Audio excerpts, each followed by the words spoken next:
Fast and accurate 12-lead ECGs with Tim Phelan.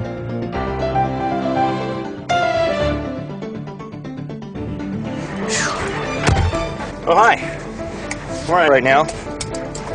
Came in as a 45-year-old male complaining of some heartburn, maybe some chest pain. Wife says he started to feel a little sicker. Anything from indigestion to infarction or a lot of things in between.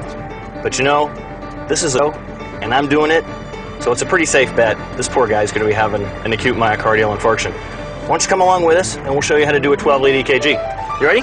Let's go. Tim Phelan is a seasoned paramedic with more than 18 years in EMS.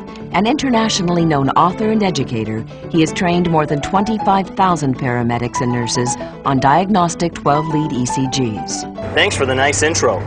You know, the American Heart Association, in Chapter 9 of their new textbook, talks about the acute coronary syndromes, including myocardial infarction. And it makes some pretty bold statements. It says that emergency care providers, that's you and I, need to be familiar with the core principles of diagnosis and treatment of these acute coronary syndromes. It also says that the 12-lead ECG stands at the center of decision-making for these acute coronary syndromes. Okay. 12-lead ECG is a routine part of the assessment of a patient with possible ACS. Included with the history, symptoms, and vital signs, the 12-lead ECG is critical to the diagnosis and treatment of the cardiac patient. Chest pain, is that right? No. Tell me again what you were doing when the pain started. Explain the procedure and reassure the patient. Remove the clothing on the upper body. Wipe the electrode sites with a brisk dry rub. Oily, dirty, or diaphoretic skin should be quickly cleaned with an alcohol wipe. This is all really routine, standard stuff. Allow the skin to dry before placing the electrodes.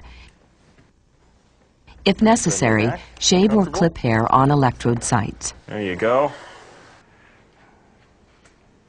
The ECG is best obtained with the patient resting in a supine position, lying as still as possible for the 10 to 15 seconds required for the ECG device to acquire all of the information. The patient must be relaxed, warm, and as comfortable as possible, with all limbs supported. If the patient is uncomfortable or having difficulty lying flat, place him in a low-sitting position and make a note on the ECG printout.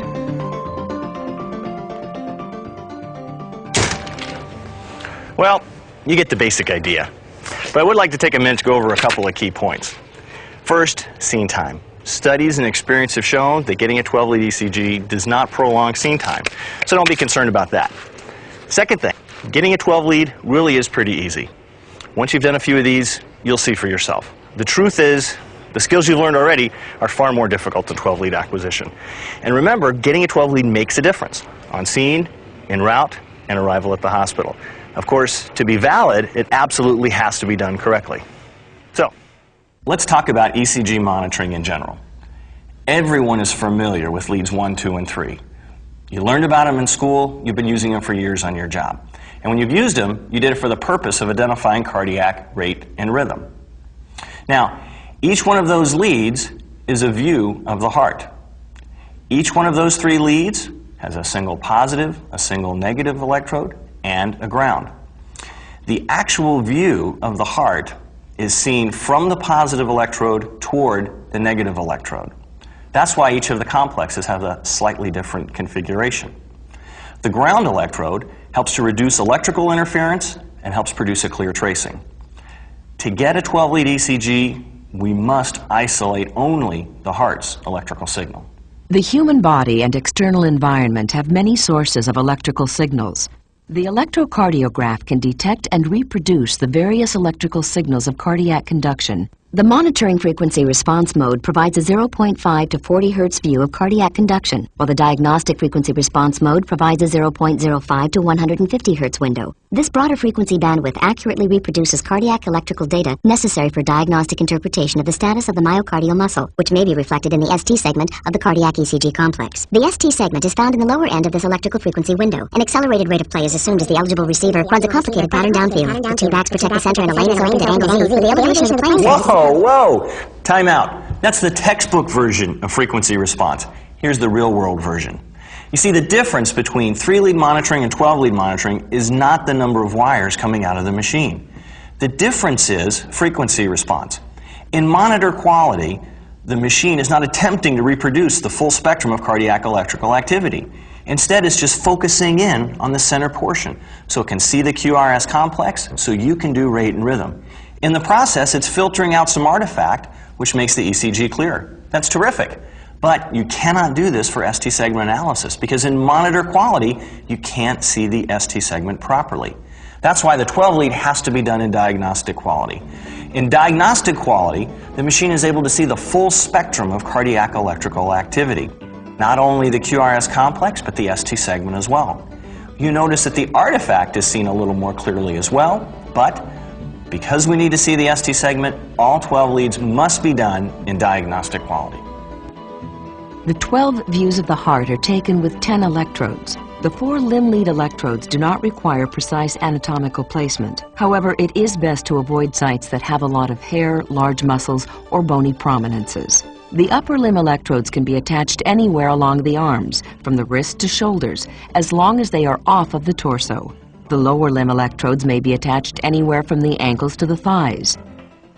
The 4 limb electrodes provide a total of 6 leads, leads 1, 2, 3, AVR, AVL, and AVF. All limb leads provide a view on the vertical or frontal plane of the body.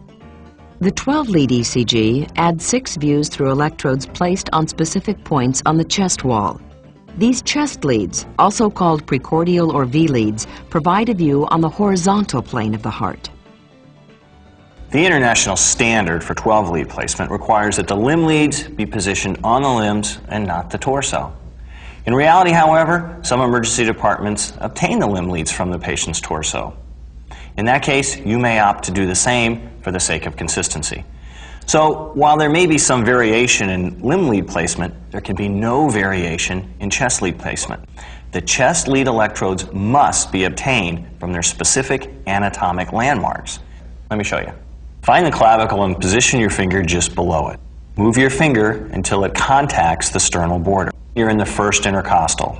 Find the second, third, and fourth intercostal space. Position the electrode for V1 just to the right of the sternum in the fourth intercostal space. V2 goes in the corresponding intercostal to the left of the sternum. Skip V3 for the moment. V4 goes in the mid-clavicular line, fifth intercostal space. V3 is positioned between V2 and V4. The V5 electrode is horizontally level with V4 in the anterior axillary line. V6 also horizontally level with V4 in the mid-axillary line. Notice we did the 12-lead ECG on the scene. This was very intentional. For a variety of reasons, the ECG may change quickly, and the early tracing may provide very valuable information. Let's take a look at some tracings. The first shows gross and obvious changes. The second tracing was obtained from the same patient only a few minutes later, and the changes have all but disappeared. That's why it's important to get the first ECG with the initial set of vital signs. Get a repeat ECG every 5 to 10 minutes, or at least with each change in patient condition.